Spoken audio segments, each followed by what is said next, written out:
I don't feel like I'm in a position where I dictate all those parts of my life, because I see myself more as not as an individual, but part of a society that also tells you how to behave and tells you what to do and what is good and what is not good. And if everyone does this, then you also do that, and that's normal. And to go the other way is difficult. You can do it. But it's difficult, and it takes time. So, how did you feel when you saw that? Yeah, a little bit uncomfortable, of course. What specifically made you uncomfortable? Well, especially the visuals of how the cow gets killed and gets ripped off his life actually. So What that's kind of uncomfortable, of course. What do you think is causing this? Meat consumption, of course, I guess. Although I couldn't really hear the video very well because of the surroundings. Yeah. But I think, the meat consumption and how we treat our food and how much we eat, what we eat, how cheap it is, etc. What do you think can be done to stop it? It's a hard question. I don't know. I think it's a whole mindset that needs to change in the world, and probably we need to eat less. That's for sure. And also the mindset needs to be changed if you want to change something. But what do you think you as an individual can do about it? I can stop eating meat, of course, or less meat, perhaps. And you can get into action like you guys do, I think. So what is keeping you from stopping eating meat then? It's not a very big part of my daily life. It's not the things that I think of actually Oh, I see. in daily life. So mostly that is not. It's not stopping me, but it's not actually. I'm not inspired to do these kind of things because it's normally not something I think of. So. But now that you saw it, Yeah. what will happen now? Now that you can think about it, right? Yeah, it's quite visual. Yeah, I think I'm a guy that doesn't eat a lot of meat already, but I don't know. Like I said, it's a mindset thing. It's also a philosophy. I think you can follow or not follow, and it's the bigger picture of the world that we live in. And I'm not pessimistic, but I'm. I don't think. I don't think as the world of like it's a rational place or something. So of course, when you see it, you should act. But on the other hand, I also think that a lot is needed, and it's more than just action. It's a whole philosophy. It's a mindset. It's with how many we are at this point in this world. So. But I'm more interested in. I understand the concept. We do this we talk about society, we talk about the world, right? And we do this, we talk about these abstract concepts, and it's so easy to abstractize everything, because it in a way it removes us from the responsibility of our own actions, right? So I want to talk more about yourself, your responsibility, more than what's happening to the world, right? Because yes, indeed, it's difficult to change the world, but as we all know, change starts with one person, right? So I'm asking you, like, now that you have seen this kind of video and you know that you've, because all of us, by the way, I'm not judging, right? All of us, we've grew up eating meat, we grew up all of this, and we didn't know what's happening behind the scenes. And now when you see this kind of videos and what's happening behind the scenes, what is keeping you from thinking more about it and making the change to a vegan diet? Yeah, I don't know if there's anything keeping me from it.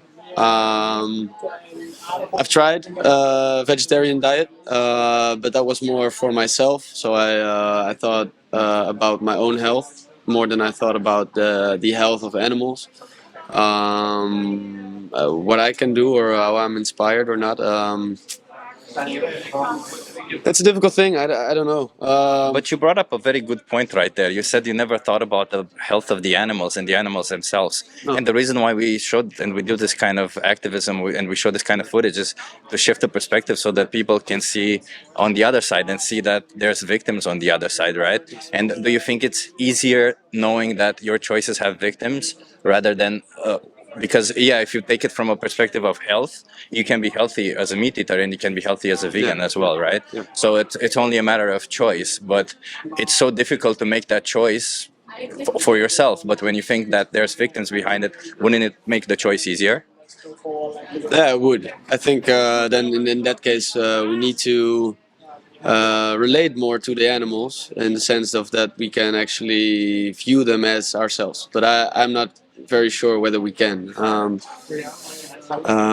It's very hard to put your own reality aside and switch to the reality of an animal. In fact, we are animals, but as well. But but yeah, I think it's hard for humans to actually how do I say it in English? Yeah, uh, uh, take the perspective of a cow, for instance. But it's not a matter of putting yourself to see the perspective as a cow, right? It's a matter of putting yourself in the perspective where there's an oppressor on top of you. Yeah. Like if I were to make the analogy that there's a more intelligent species out there. Let's assume some aliens or somebody who comes to Earth and they say they like the taste of the human flesh, and they just start farming humans the way that humans have been farming animals. What would you say in that that perspective? That would be a sick world to live in. Yeah. Nothing good about it. No, indeed. Yeah. So yeah, I understand that. So yeah, yeah. Like I said, I think it's important then maybe to really get to know animals as we know ourselves in that sense, and maybe it should be brought up with the information that they also have brains and have families, and maybe a little research should be done in how animals are actually quite the same as we are and how they also have feelings.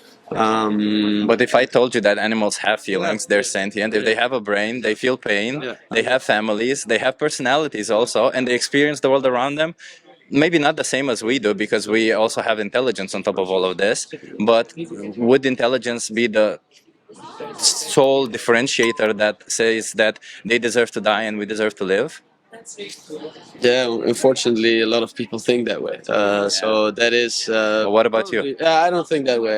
I see. I'm fond of the philosophy that we are all one, and even the floor that I stand on is me. But yeah, I don't know. It's hard to see the bigger picture when you walk through life. But yeah, if you put your mind to it every day again, then of course it will become part of your identity, and I think that's a very good way to start. And change has been slow, and I think it always will be slow. So How do you see yourself being affected by this video? Do you see yourself changing in the future? I don't know. I've seen more of these videos, and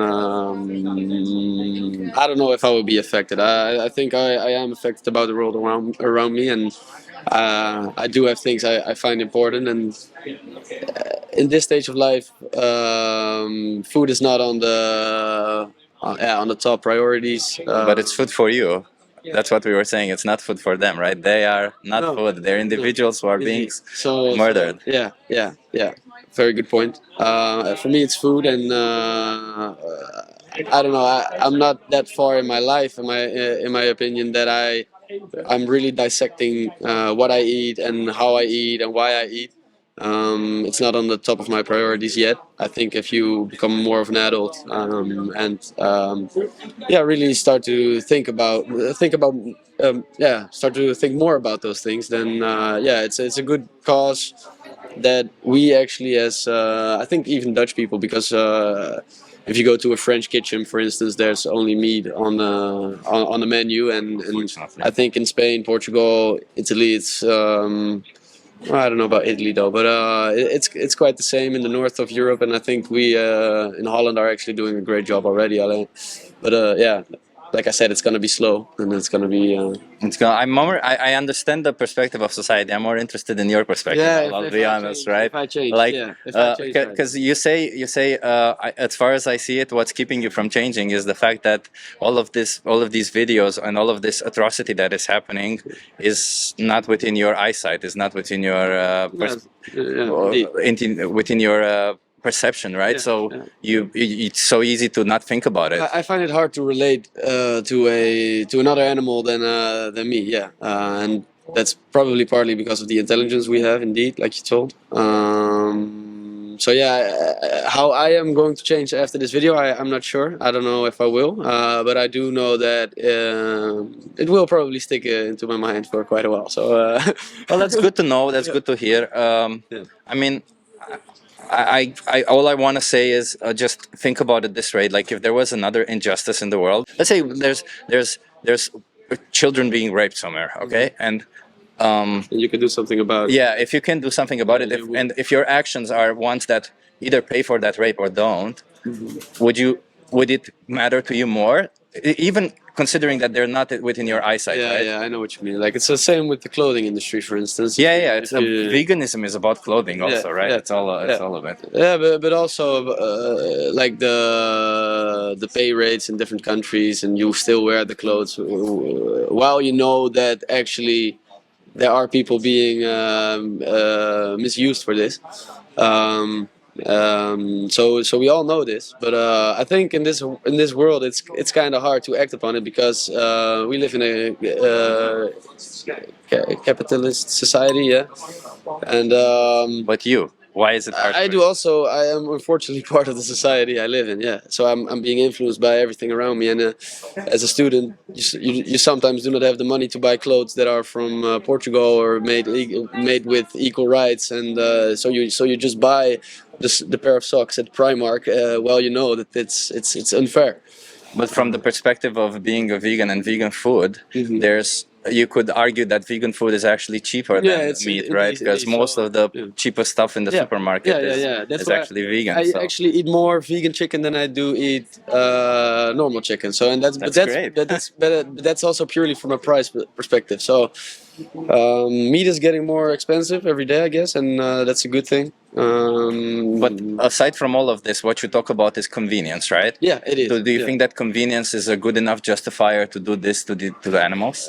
No, but I hope the convenience will get so big to not eat meat that it actually stops. But like I said, I do not feel I don't feel like I'm in a position where I dictate all those parts of my life because I see myself more as not as an individual, but part of a society that also tells you how to behave and tells you what to do and what is good and what is not good.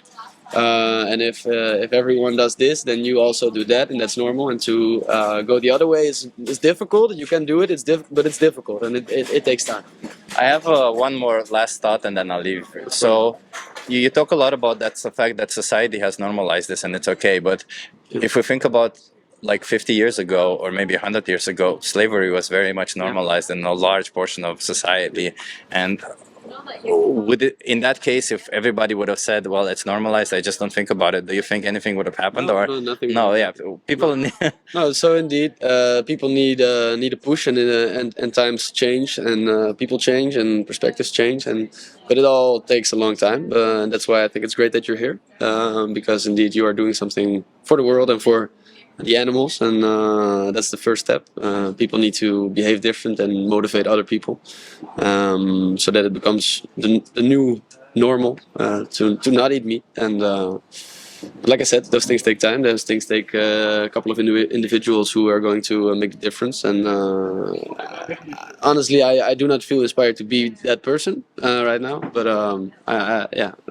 What if I told you that another last thought, and then I'll leave you. What if I told you that an individual making a change to a vegan diet can save up to 200, 300 animals? There's several studies, all of them depend on how much meat the person eats, which country they're in, but they can save up to 200 or 300 animals, one individual only. That means you alone could save 200 or 300 animals per year, not per your lifetime. Imagine that multiplied by 10 years, and you get so many animals that you couldn't possibly fit in this square.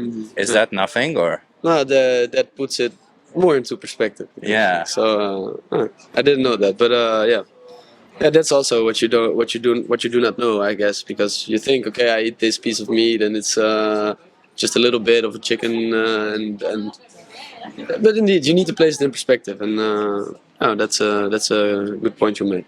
So. Oh, thank you for having this conversation with me. I'll just leave you with, every time you make a choice, every time you eat, you make this choice 3 times per day, 4 times per day. One harms an animal, one contributes to animal abuse, and one doesn't. And you vote with your money. You pay. If you pay for one, they'll keep on doing that one. If you paid for the other, they'll keep on doing the other. So don't forget. Don't forget about it. No, perfect. Thanks. Have a good day or something. Yeah, I go and study. What's your name, by the way?